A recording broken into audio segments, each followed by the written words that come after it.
Les amis, bonjour. On se retrouve pour notre 73e économiser et partager. On remercie une nouvelle fois Jean-Nicolas qui nous permet de découvrir un nouveau produit Sideshow. On devra en voir ensemble normalement deux autres prochainement de l'univers issu aussi de Star Wars, les spin-offs, les séries proposées par Disney, qui sont d'ailleurs à mon sens d'excellente qualité. Vous le savez, on en avait parlé un peu dans la vidéo du Mando. J'avais énormément aimé la série Mandalorian, j'ai beaucoup aimé la série Boba Fett et j'ai également énormément affectionné la série sur Ahsoka Tano qu'on va voir du coup aujourd'hui chez Sideshow. Alors, ça fait toujours plaisir du coup de voir des produits du fabricant, parce qu'on en voit quand même extrêmement peu, n'en achetant plus du tout pour ma collection et faisant très rarement des économisés et partagés dessus. Je remercie vraiment beaucoup Jean-Nicolas qui est en plus extrêmement sympathique dans ses échanges de nous permettre de voir ces produits issus de la licence Star Wars. Alors, on voit aujourd'hui une premium format. Qui dit premium format dit mix média, c'est-à-dire un mélange de résine et de tissu pour les éléments de la statue. Une pièce qui est tirée à 2500 exemplaires, donc comme souvent chez Sideshow, un lourd tirage, et une statue qui est proposée en économisé et partagé au tarif de 700 €. Donc quand même une somme relativement conséquente. Alors, qu'est-ce qu'on a sur cette Ahsoka Tano ? On va retrouver du coup la Jedi renégat un petit peu en posture muséum, on peut dire, puisqu'elle est quand même relativement droite. Elle a bien sûr ses deux sabres déployés en résine translucide et elle est représentée alors sur un socle comme ils font très très souvent du coup pour les Jedi. Je pense notamment à la Twi'lek, là, comment s'appelle-t-elle ? Son nom m'échappe, ou j'ai plus son nom non plus, l'autre Jedi qui ressemble beaucoup à Ahsoka, où ils avaient repris du coup des bases relativement identiques à celle-ci, à savoir de la pierre avec un petit peu de mousse et un tronc en arrière-plan. Alors c'est relativement bien peint, c'est pas folichon, mais c'est bien fait. Disons que voilà, la mousse a pour elle le fait d'être relativement bien peinte et de pas déborder du coup ni sur le tronc ni sur la pierre. L'effet roche est relativement bien rendu et il en est plus ou moins de même pour l'effet bois. Donc on a un socle qui est quand même relativement petit, je dirais 10 à 15 cm en termes de hauteur et de profondeur, mais qui est relativement bien réalisé. Ensuite, pour la statue en elle-même, on a du coup ce mix de résine. On va retrouver le bas des jambes, l'intégralité du poitrail, des bras et la tête qui sont en résine.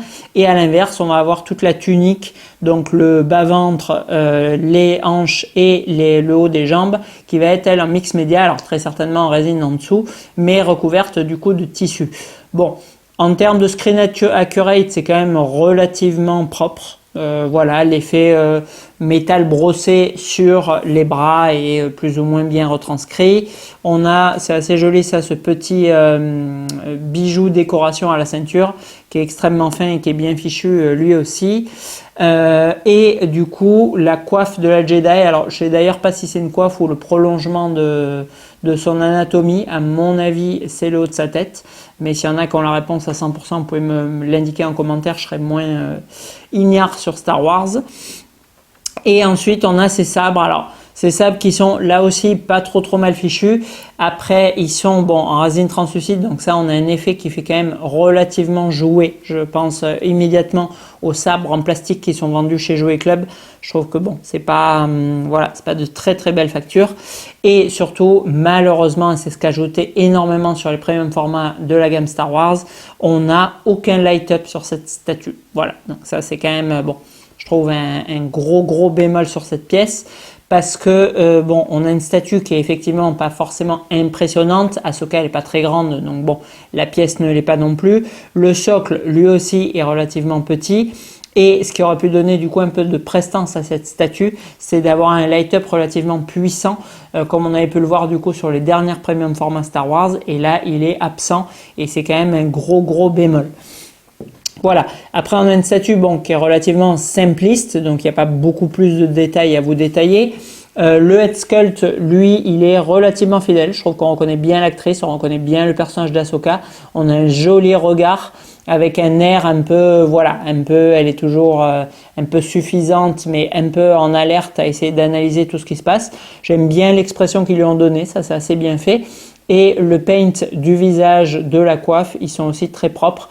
Les démarcations blanches, alors qu'ils sont du coup, bon, sur le visage des autocollants, mais sur le chapeau, la coiffe, elles sont peintes. C'est là aussi propre. En termes de teinte, on est relativement bien aussi. C'est peut-être un petit peu trop orangé. Mais bon, on reconnaît bien Ahsoka de profil. Ouais, c'est parfaitement elle aussi. Donc, ils se sont bien appliqués au niveau du likeness. Pas de bémol sur Sideshow. Voilà.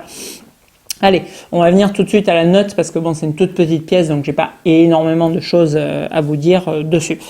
Alors, en réalisme et fidélité, on va lui mettre une bonne note. Franchement, je vais lui mettre 16 sur 20. Parce que comme je viens de vous le dire, je trouve que le likeness, il est vraiment très bon. On reconnaît bien l'actrice, on reconnaît bien le personnage. Au niveau des matériaux employés, c'est propre.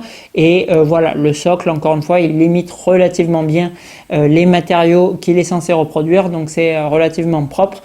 Il y a vraiment que les lames qui font, je trouve, pas très réalistes. Donc quelques points de perdu là-dessus, mais un bon 16 sur 20. En rendu global, bon, là je trouve que... Alors, assez compliqué pour moi de noter ce genre de statut parce que très régulièrement, je vous présente des pièces qui font 70 cm à 1 mètre d'envergure. Donc forcément, bon, une petite statue de 30-35 cm comme celle-ci, c'est compliqué. Moi, je trouve qu'on est voilà, sur un rendu visuellement qui est relativement propre. Après, en termes de taille, bon, c'est pas époustouflant, donc je lui mettrai un 13 sur 20. Je trouve que voilà, on a un bon rendu, ça pêche encore une fois par l'absence de light-up, on aurait un rendu qui serait bien meilleur visuellement si les sabres étaient rétroéclairés.